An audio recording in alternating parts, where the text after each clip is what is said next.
우리 고린도전서 강의 30번째 시간입니다. 하나의 전체를 담았습니다 라는 제목으로 말씀 증거합니다. 하나의 전체를 담았습니다.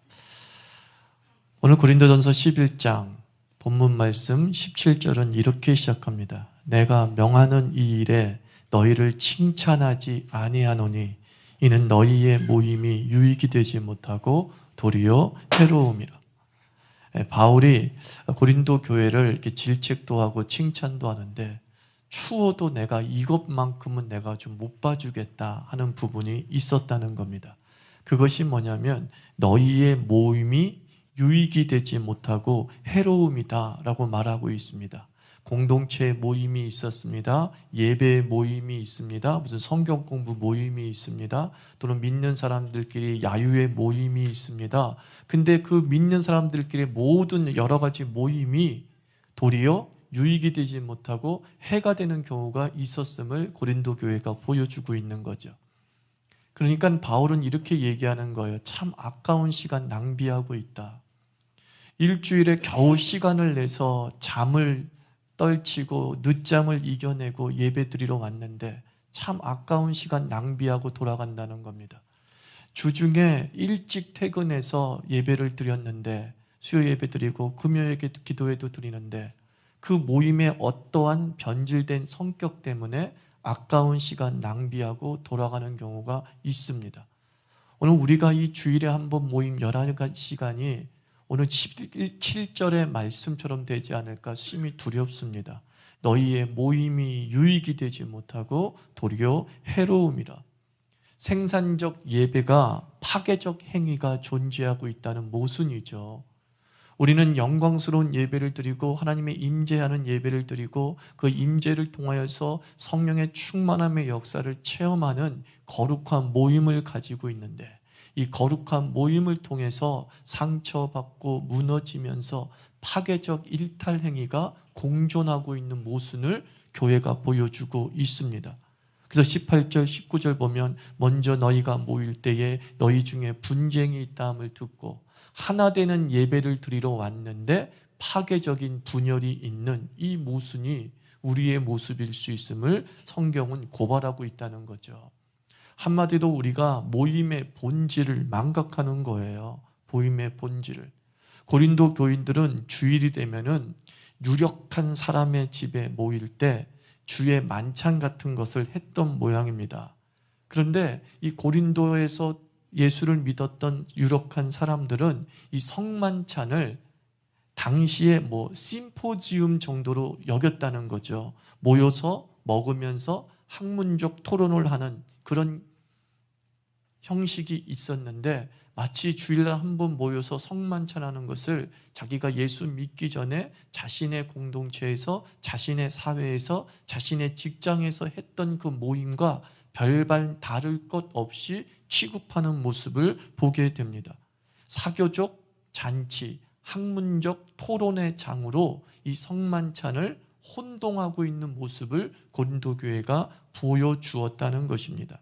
그래야 해서 준비한 음식을 정말 다른 사람은 아랑곳하지 않고 그냥 먹고 즐기는 수단으로만 여겼음을 보여주고 있어요. 심지어 그 성만찬을 통해서 포도주를 너무 많이 마셔서 취한 자도 있고 그 성만찬을 통해서 떡을 너무나 많이 먹어가지고 다른 사람들은 먹지 못하는 일이 벌어지게 되는 거죠. 그래서 이 유익한 모임이 도리어 해로운 모임, 파괴적 모임이 되었다는 거예요. 쉽게 생각하면 이겁니다. 목장 모임의 목적이 무엇입니까? 목장을 하는 목적은 우리 자신들의 좀 어려움과 아픔들을 내려놓고 그리고 부족한 부분들을 신앙의 선배를 통해서 깨닫게 되고 그리고 그것을 통해서 하나님의 말씀의 깊이는 이렇구나 라고 하는 성장을 도모할 수 있어요. 이게 모임의 본질이란 말입니다. 그런데 가끔 보면 어느 교회나 마찬가지예요. 이 목장 모임이 토론과 논쟁의 장이 되어버릴 때가 있어요. 심포지움, 학문의 토론으로 목장 모임을 하는 것이 아닌데 지도자나 따르는 자나 아주 그냥 날카로운 선이 섰버리는 것이죠. 그리하여서 진정한 삶의 나눔이나 고민들이 이루어지는 것이 아니라 직접 토론의 장이 되는 것이에요. 그리하여서 옆에 있는 몇몇 사람들은 멀뚱하니 두 사람이 얘기하는 건 듣고만 있는 거예요. 토론하고 있는 거를. 지금 내 기도 제목 말하기도 바쁘고 내 인생의 고민 말하기도 바쁜데 두 사람이 티격태격 하면서 그건 아니고 그건 아니야. 그건 아니라니까 하는 모습이에요. 그러면 남아있는 사람은 어떤 생각이 들겠어요? 목장 모임을 해롭게 여겨지는 것이죠. 이로우려고 왔는데, 도움받으려고 왔는데, 그래도 세상과 다른 사람들이 나를 좀 붙들어 주겠지라고 하는 쉐어링하러 왔는데 아무것도 얻지 못하고 나아가더라. 그게 오늘 본문의 말씀이라는 것이에요. 도대체가 교회의 모임은 다 이로워야 되는데 그 모임이 이롭지 않게 되는 것이죠. 공유와 이해와 관용이 있어야 되는데 그 공유와 이해와 관용은 사라지고 날카로운 대립과 자기 주장만 남아 있을 때에 교회는 이로운 모임이지만 결국 해롭게 되는 부정적인 일이 벌어지고 있다고 성경은 말씀하고 있어요. 모범을 보여야 하는데 눈살을 찌푸리게 하는 기득권자들, 즉 기신자들이 존재하는 것이죠. 술 취하고 탐식으로 가난한 자가 먹지 못하게 하는도다. 성경은 말씀하고 있습니다. 아니 그 술을 마시면 좀 적당히 마셔야 되는데 예배를 드리러 왔는데 성만찬은 분명히 예배의 한 요소인데 그 포도주를 취할 정도로 마셔가지고 해롱해롱거리고 정신이 나가 있더라는 거예요. 누가? 예수 잘 믿는 사람이, 이미 예수 믿고 있는 사람이. 그러니까 먼저 믿었다는 자들의 기득권을 고린도 교회에 설명을 하자면 이거예요. 우리의 성만찬은 요만한 카스텔 하나 입에 툭 넣어주는 게 끝이잖아요. 그리고 포도즙이 아니라 포도 주스를 요만큼 마시는 걸로 끝나잖아요. 그런데 초대교회 예수님 시대에 사도들이 살아있던 시대의 성만찬은 말 그대로 저녁 식사였어요. 식사였단 말이에요. 그래서 푸짐하게 떡을 준비하고 또 푸짐하게 포도주를 준비했어요. 그래가지고 예수를 믿은 지 이틀, 3일, 1년, 2년 지난 사람은 주일에 가면은 저 앞에 진열된 떡과 포도주는 우리가 먹고 마시는 거다라는 것을 익히 알아요. 그래서 딱 와가지고는 어색하지 않아요. 그냥 막 먹는 거예요. 막 포도주를 마시면서 주 안에서 사랑합니다. 막 얘기를 하는 거예요. 그런데 교회 처음 온 사람이 딱 들어왔을 때 저기 떡이 왜 놓여 있지? 저기 포도주가 왜 놓여져 있지? 쭈삣쭈삣 하는 거예요. 저 떡은 뭐하러 놓여 있는 거지? 그러고 나서 막 어떤 사람이 가서 막 먹어요. 많은 사람들이 가서 먹어요. 뒤에서 나도 먹자니까 어때요? 어색하죠. 또는 부끄럽죠. 그러다 보니까 그냥 뒤에만 서 있었어요. 서 있다 보니까 그거 먹는 거래요. 그래서 먹으러 나갔더니만 어떻대요? 하나도 없더라는 거예요. 하나도 없더라는 거예요. 이게 기신자들의 기득권 행사예요. 자유교회에 익숙해요. 자유교회 모든 것에 대해서 노수지 뻔히 알아요. 어떻게 돌아가는지 알아요. 그 기득권을 가지고서 어떻게 한다는 거예요? 나만 편하게 신앙생활 하는 거예요. 나만 기분 좋게 신앙생활 하는 거예요. 이게 바로 초대교회의 성만찬에서 떡을 포도주로 마음대로 먹었던 사람의 모습과 일치하는 거예요. 초신자들은 뭔가 어색한데 자기네들은 그 초신자들이 쭈삣거리는 거 신경 쓰지 않고 그저 내가 편한 자리에 앉는 거야. 내가 편한 자리는 어디예요? 대부분의 사람은 뒷자리거든요. 그러니까 초신자들은 늦게 오는데 자리가 어디밖에 없어요? 앞밖에 없어요. 쭈삣쭈삣 거기 가서 걸어가. 마음속에 부담이 생기죠. 어떤 부담이? 다시는 저 교회 안 가. 왜? 어색해. 부끄러워. 창피하게 만들어. 그리고 나서 어때요? 교회 주일에 왔더니만 또 얼마나 옆에 사람하고 히덕히덕 거려요. 다 아는 사람이니까. 나만 꺼다 놓은 보리짝 같아. 예배 시간에 또는 10분 전에 조용히 하는 것이 얼마나 초신자에게 유익이 되냐면, 저 교회는 다 친하지 않은 모양이구나. 나도 얘기가 없지만 저쪽도 얘기가 없으니까 자기가 얘기하지 않고 얘기할 상대가 없다는 것에 대해서 부담 갖지 않아요. 그런데 들어오면은 다 3, 3, 5 짝이 져가지고 히덕히덕 거릴 때에 소외감을 확 느끼는 거죠. 이건 학교 생활과 어느 조직 생활 다 똑같지 않아요.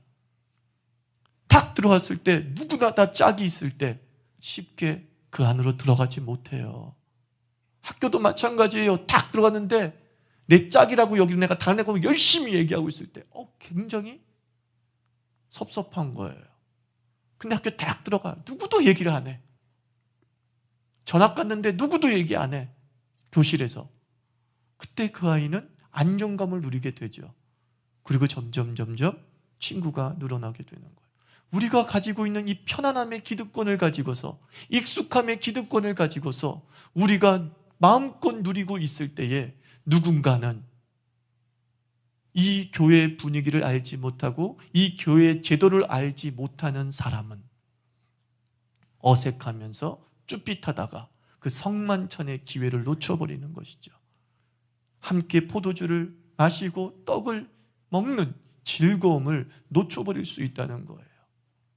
성경은 그걸 얘기해요. 우리가 생산적 예배를 드리는 자들인데 생산적 예배를 드리러 온 우리 기득권자들이 도리어 누군가에게는 파괴적 행위를 하고 있을지도 모른다는 것입니다. 우리는 너무나 당연한 행위들이고 이것은 우리가 하나님께 드리는 자연스러운 예배라고 얘기를 하고 있지만 그것이 누군가에게는 넘을 수 없는 벽이 되는 것이죠. 또 한 예를 들어볼까요? 일찍 온다는 것은 또 하나의 기득권이에요. 일찍 온다는 것은 굉장한 기득권이에요. 우리 자유교회 같은 데서 일찍 온다는 기득권은 무엇이냐면은 주차를 사용할 수 있다는 거예요. 주차장을 사용할 수 있다는 거예요. 그게 일찍 오는 자의 기득권이에요. 근데 만약 그 일찍 오는 자가 장로라면, 그 일찍 오는 자가 권사라면 저는 이렇게 했으면 좋겠어요. 옆에다 세워야죠. 그렇지 않나요? 일찍 오면 또 하나의 장점이 있어요. 길가변에 주차장이 몇 개 보여. 조금만 30초만 돌면 주차장이 보여. 근데 그게 11시가 되면 채워진단 말이야. 다른 차들로. 우리 교회 차가 아니야. 다른 차들로. 오직 그 시간에는 우리만 주차할 수 있는 공간이 있어요.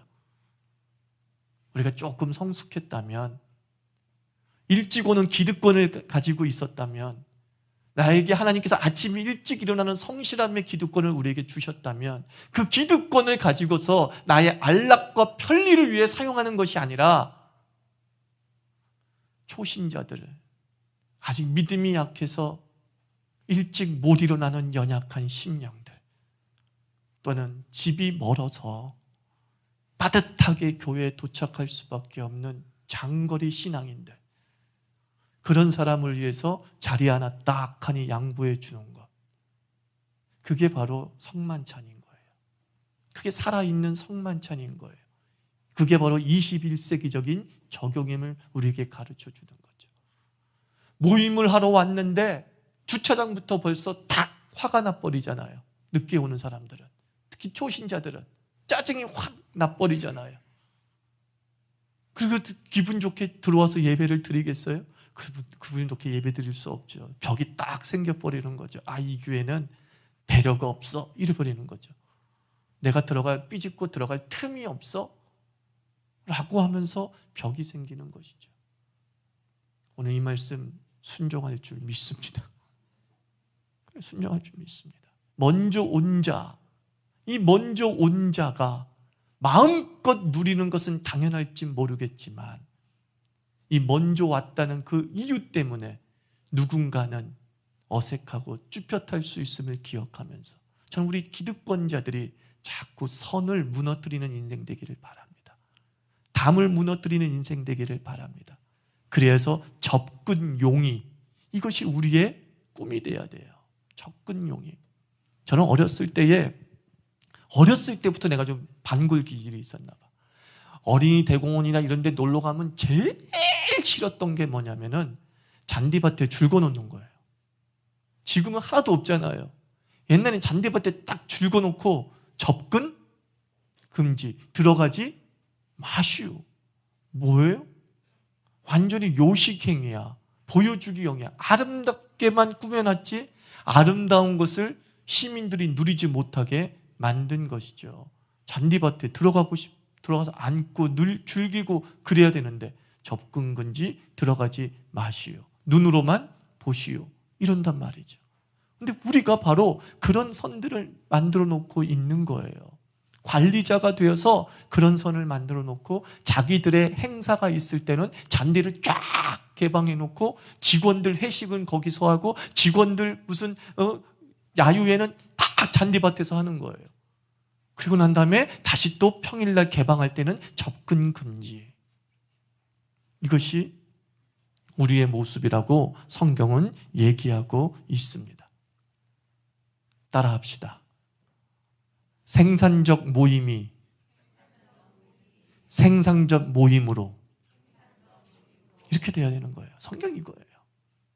기분 좋게 왔으면, 따라서 기분 좋게 왔으면 기분 좋게 이렇게 돼야 되는 거죠. 이것을 위해서 필요한 게 뭐라고요? 기득권자의 안위의 포기라는 거예요. 이미 익숙한 자들이 조금 그 익숙함을 포기해서 다른 사람에게 누릴 수 있는 혜택을 주는 거예요. 포도주 조금 덜 마시고 떡 조금 덜 떼어가는 것이죠. 그것이 모든 사람들이 접근 용이한 교회로 만들 수 있는 힘임을 성경은 얘기합니다. 그러면서 성만찬에 대해서 이제 쭉 얘기하죠. 너희들이 성만찬을 심포지엄처럼 생각하고 마치 학문적 토론회 장으로 여기는데 주일 예배는 그런 것이 아니야 라고 하면서 얘기하는 게 뭐예요? 성만찬은 25절을 보면 이것을 기념하라 라고 말을 합니다. 성만찬의 핵심은 기념이래요. 근데 이 기념이라는 히브리어 단어가 뭐냐면 꼭 기억해 두세요. 아즈카라는 단어예요. 아즈카. 이 아즈카라는 단어를 헬라어적으로 기념으로 이제 번역을 했다. 이렇게 생각하시면 됩니다. 구약 성경을 보면 아즈카라고 하는 단어를 쓴 여러 구절이 나오는데 레위기 29절 같은 데를 보면은 너희는 소재물 중에서 기념할 것을 가져다가 제단 위에서 불사르라 라고 말씀합니다. 민수기 31장 54절에도 여호와 앞에서 이스라엘 자손의 기념을 삼았더라 라고 말씀하고 있습니다. 그래서 이 구약에서 아즈카 기념으로 번역된 단어의 속뜻이 뭐냐면 일부분을 들여서 전체를 드리는 것을 아즈카라고 그래요. 뭐라고요? 일부분을 들여서 전체를 드리는 것을 아즈카라라고 얘기하는 거예요. 소재물 중에서 하나를 뽑아서 드리면 하나님은 그 소재물 전체를 받은 것처럼 여긴다. 그런 뜻이에요. 성만찬을 기념하라 라고 주 예수 그리스도의 죽으심과 부활하심을 기념하라 라고 말씀하세요. 그것이 뭐냐면 포도주를 떼고 떡을 먹는 그 작은 하나의 행위를 통해서 예수 그리스도께서 우리에게 이루신 모든 구속을 뭐 하는 거예요? 표현하고 있다. 그런 뜻인 거예요. 이 작은 먹고 마시고 하는 행위를 통하여서 우주를 구속하신 예수 그리스도의 죽으심과 우주를 구속하신 예수 그리스도의 부활하심을 표현하고 있다라고 얘기하는 거예요. 아주 너희들이 하는 행위는 작을지 모르지만 그 작음 속에 하나님의 섭리가 다 담겨져 있다는 거예요. 너희들이 하는 그 행위가 떡을 떼고 포도주를 마시는 일이 별것 아닌 아주 사소한 행위처럼 보이지만 이것이 어떤 이들에게는 시청각적 교제가 돼서 와! 저것이 구원이구나라고 다 구원을 이해하게 된다는 거예요. 아, 저것이 교회이구나라는 것을 다 이해하게 된다는 거예요. 성만찬은 그런 시각적 의미와 시청각적 교제의 의미를 가지고 있었고 우리의 믿음을 작은 행위를 통해서 전체를 드러낼 수 있었다는 거예요. 그러므로 우리 속담에 하나를 알면 열을 아는 거죠. 그 사람의 작은 태도를 읽어보면 그 사람의 전반적인 성향을 읽어낼 수 있다는 말과 똑같은 거예요. 우리가 주님을 향한 사랑은 어디서 증명이 되냐면 아주 작은 것에서, 별것 아니라고 여기는 것에서 우리가 하나님에 대한 사랑 전체를 보여줄 수 있다, 이 얘기가 되는 것입니다. 저는 원래 그렇지 않아요. 큰 일은 그렇게 안 해요. 제가 이게 작으니까 이렇게 하는 거지 큰 일은 그렇게 하지 않아요. 그런데 뭐죠? 역사를 보면 말이죠, 소위 성공했다는 사람, 위인에 들었다고 하는 사람은 작으나 크나 반응은 똑같더라고요. 그거 아시죠? 큰 일은 큰 일답게 행동하고 작은 일은 작은 일답게 행동해서 위인이 된 사람들은 한 명도 없어요. 작은 일이나 큰 일이나 똑같이 돼요. 이것을 동물학자들은 얘기하죠. 사자는 토끼 하나 잡으려고 해도 생명을 건다고 하지 않습니까? 전력을 다한다고 합니다. 사자가 물소를 잡는 힘에 소요되는 힘의 양과 사자가 토끼를 잡는 일에 소요되는 힘의 양이 똑같대요. 똑같대요. 그 물소 큰 걸 잡기 때문에 더 힘을 쓴다?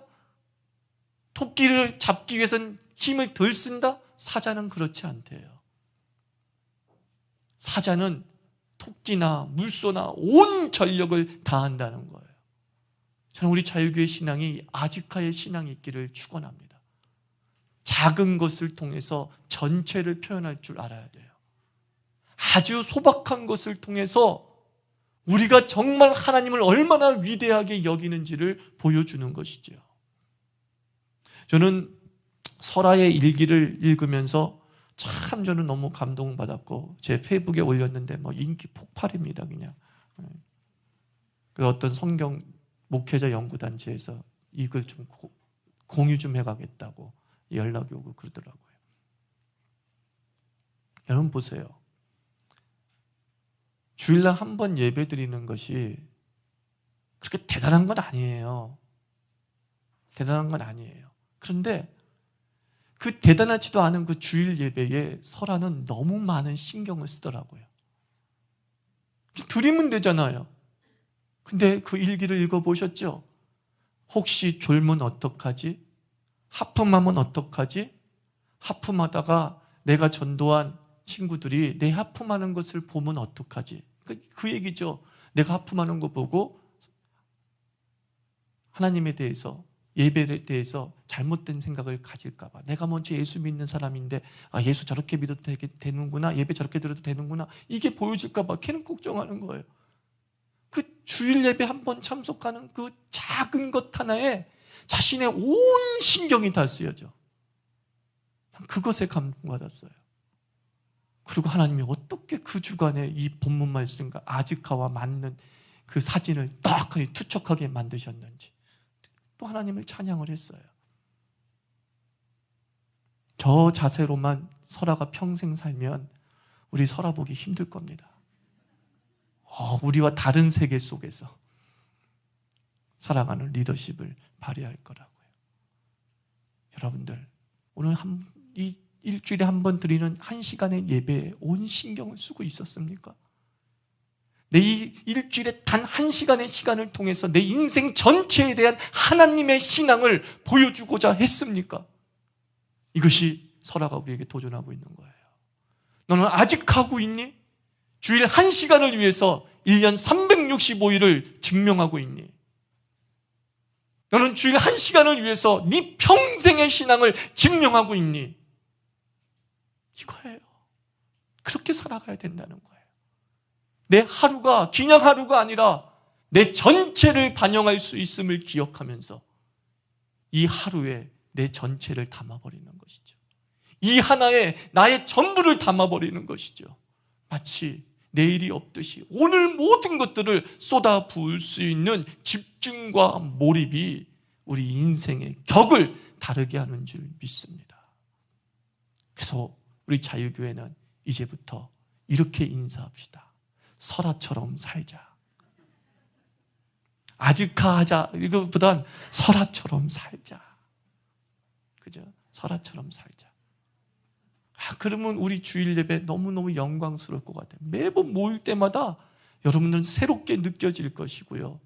그리고 매번 모일 때마다 함께 온 새 가족들이 놀라운 하나님의 임재에 감격돼 그대로 직진하는 인생을 살아가게 하실 줄 믿습니다.